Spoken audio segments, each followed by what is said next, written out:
do you know have you heard of the Muppets? And they used to have like a little person singing. Do do do do do. Pecha Kucha. Do do do do. Pecha Kucha. Do do do do do do do do do do do do do. Help them out. PechaKucha is a Japanese word for chit-chat and is the name of a presentation format created in Japan in 2003 by Astrid Klein and Mark Dytham, two architects looking for a way people could share their work quickly and simply in public. Since then, the idea has spread to over 700 cities around the world. At every Pecha Kucha night, creative thinkers come together and share their ideas with only 20 images shown for 20 seconds each. PechaKucha, a fast, fun format. Find a location, join the conversation.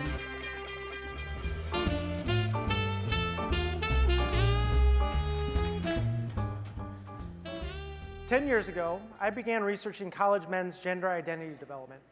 I interviewed 10 college men with a variety of social group identities and college experiences. I asked each of them, what does it mean to be a man? How has that changed over time? What has influenced that? 5 years later, I interviewed these same men, no longer in college. These are their stories, and mine. I entered this research from a social justice theoretical lens, paying attention to the dynamics of intersecting privilege and oppression. I wanted to understand how these dynamics played out for participants in shaping, influencing, and impacting their lived experience. I was seeking to understand how patriarchy is learned, internalized, perpetuated, and transcended. The man began by telling me how society expected them to behave as men. No surprises. They knew how society expected them to think, feel, and behave, or not think, feel, and behave. We call this the traditional hegemonic definition of masculinity. It's hegemonic because it positions men above other genders, some men above other men, and limits all men. The men began by telling me what they thought was their own little secret. They didn't feel like they measured up to these external expectations. And so this led them to feeling insecure and trying to prove their manhood by performing or wearing a mask. They wore a mask to cover up who they really were and to portray an image that would be manly enough. As one participant put it, putting my man face on. The definition of masculinity in college is partying. This guy. Not like this guy from this movie with that shirt and that bottle of Jack Daniels. Partying included drinking to excess, drugs, competitive heterosexual sex, breaking the rules, and not preparing for academics. How could not preparing for academics be about college masculinity? Think about every action movie you've ever seen. The hero always knows how to speak every language and hack any computer system, but he never practices and never prepares. The only time the hero practices is at the gun range, where he hits the target every time and we learn he's a real man, or he misses, and we learn he's broken inside. The message to college men is it's manly to be successful, get a good grade, and ace the test, but emasculating if you have to practice or prepare. This leads to college men studying on the down low. The friends would come in and invite them out, and they'd say, nah, you go ahead, I got this gal, I think I got a really good chance with her. And as soon as everybody would leave, they would hit the books because they knew they needed to prepare. It wasn't just going to come naturally for them. One participant described the star quarterback coming in the football locker room and describing his hookup from the weekend before in demeaning and degrading ways. He was bragging to the whole locker room. When everybody else left, the quarterback's best friend turns to him and says, what's up? The quarterback who had been bragging to the locker room falls apart. I don't know what I'm doing. I don't even like that girl. My girlfriend's going to find out. I don't know what I'll do if I lose her.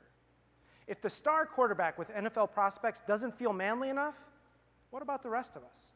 And if he hooks up in demeaning and degrading ways so he can brag about it to the whole locker room to prop up his manhood, what are the implications for him, for her, for women, for relationships with men, for consent and sexual violence? This also has implications for our relationships with other men. Ask college men, when was the last time you really opened up? They'll tell you a version of this story. It was 2 o'clock in the morning. We'd all been out drinking. My best friend and I separated from the group. We sat down in the beanbag chairs next to each other, and we were blowing stuff up at the TV screen, playing a violent video game. Okay? That's when I opened up and told them my parents are getting a divorce. These guys are a good example. That's a lot of anesthesia. Alcohol, sleep deprivation, separation from the group, avoiding eye contact, and violence to prop up our manhood. If that's what it takes to tell your best friend what's really going on, what won't they tell you? Their counselor, their therapist, their coach, their academic advisor. Here's a powerful question. Do you and your dad say, I love you?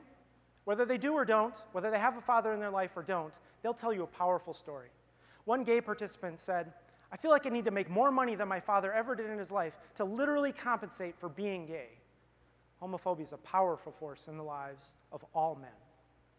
There was also a loss for self, a loss of authenticity and humanity. One participant had gotten so good at putting his man face on that when his professor passed away, he sat in the back of the memorial service and couldn't cry. He wanted to, but he physically couldn't. You see, when you've been putting that man face on your whole life, you start to lose who you really are.